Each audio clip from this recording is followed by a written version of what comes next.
In one of the many books I have about World War II, I came across this incredible story told by a woman named Ada. She explained it this way, quote, "It was 1945, and very early one morning my front doorbell rang. I was alone and afraid to answer the door at such an odd hour. 6 months earlier, a telegram from the War Office reported that my husband was missing in action and presumed dead. So when the doorbell rang, my first instinct was to pull the blanket over my head and try to ignore it. But then the bell rang again and again and again.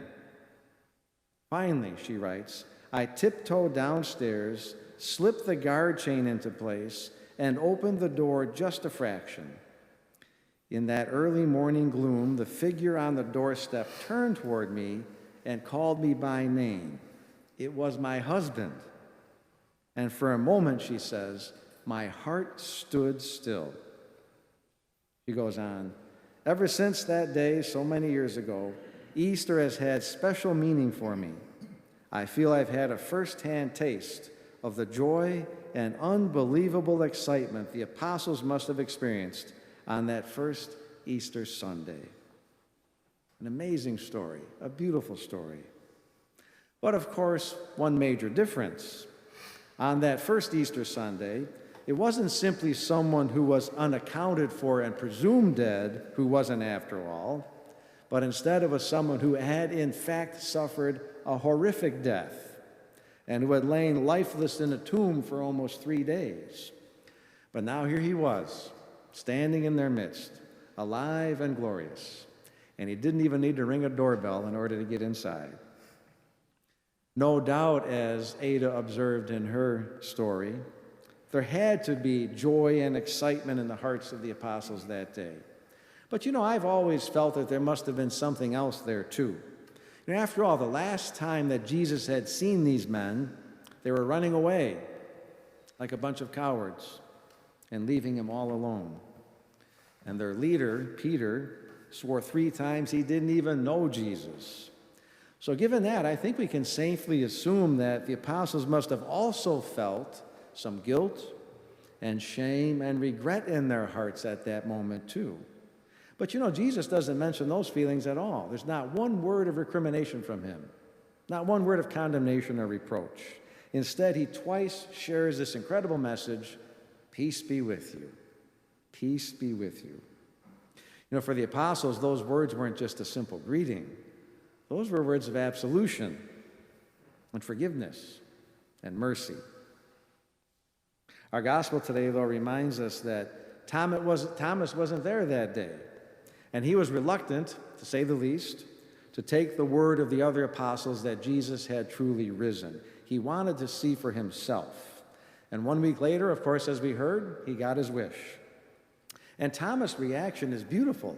It's this simple but very profound statement of faith when he says, "My Lord and my God."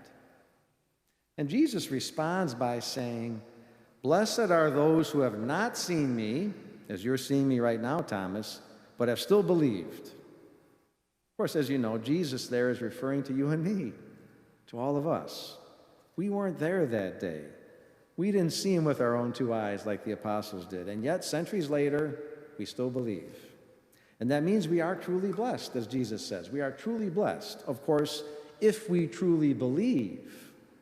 But that's always the question. Do we? Do I? Do I truly believe? Do I truly believe that Jesus' heart is on fire with love and mercy for me right now at this very moment and every moment of every day? Do I truly believe that there's no weakness of mine that he doesn't understand and no sin of mine that he won't forgive? Do I truly believe that there's no time of day or night when he's not totally interested in me and in my life? And remembering his words, "Happy are the merciful, for they shall be shown mercy." Do I truly try to imitate his mercy and compassion in dealing with others?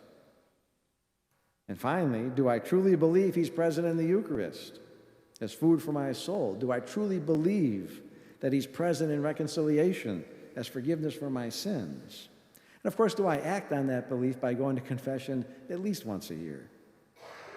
You know, back in the year 2000, St. John Paul II declared that this first Sunday after Easter would always be celebrated as Divine Mercy Sunday. And at the time he said, "Divine mercy is the Easter gift that the Church receives from the risen Christ and then offers to all humanity." So, of course, if you and I, if we can open our hearts, truly open our hearts to the Lord's endless mercy and accept that gift, then we too will know something of the unbelievable love and peace that the apostles knew on that first Easter Sunday. And who knows, filled with joy, maybe our hearts will stand still for just a moment as well.